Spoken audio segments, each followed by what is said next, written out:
ஏன் இப்படி ஓடி வந்துட்டேன்? இது என்ன காட்டு மிராண்டித்தனம்? மிருகத்துக்கும் நமக்கும் வித்தியாசமே இல்லையா?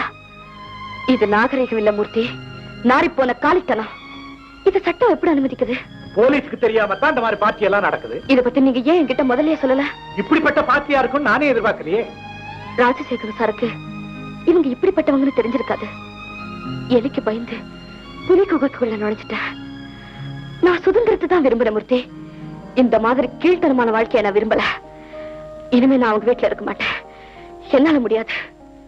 அந்த கசாப்பு கடை இனிமே எனக்கு கட்டுப்படியாகாது.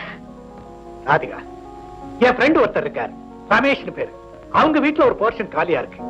நம்ம தமிழ்நாட்டை சேர்ந்தவங்க உனக்கு ரொம்ப உதவியா இருப்பாங்க. இப்பவே அங்க போல மூர்த்தி. ஓகே,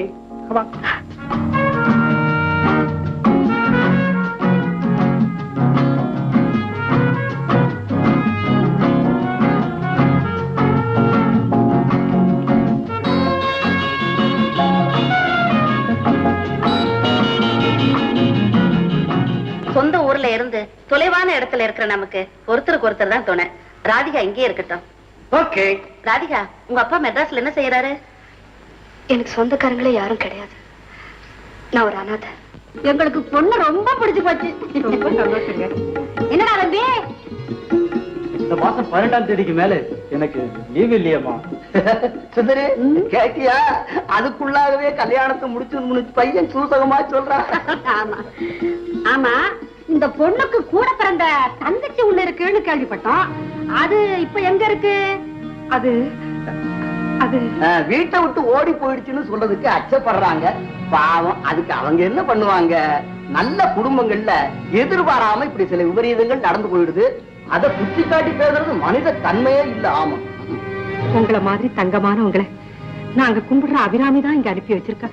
குறை இல்லாத இடம் ஏதுங்க? ஆனா எந்த குறைக்கும் பரிகாரம்னு ஒண்ணு இருக்கு.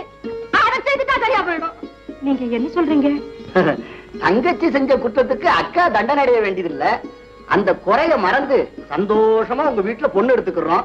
வரதட்சணையா ஒரு 10,000. நகரத்தோடும் அதிகமா போட வேண்டாம். ஒரு 50 பவுன் போட்டா போதும். முடிஞ்சா ஒரு வயிறு முகுத்தி உங்க பொண்ணு தானே போட்டுக்க போறா. அந்த அளவுக்கு எங்களுக்கு வசதி இல்லைங்க. எங்கயோ கடனை ஒண்ணு வாங்கி செய்ய வேண்டியதுதான். தங்கச்சி ஓடி போனவன்னு ஊரெல்லாம் தமுக்கு போடுறாங்களே. 10,000 கொடுத்தா அந்த தமுக்க உங்க கையில கொடுத்துருவாங்க. சுகுணா, நீ சும்மா இருமா. இது குடும்ப நடத்துற வீடு.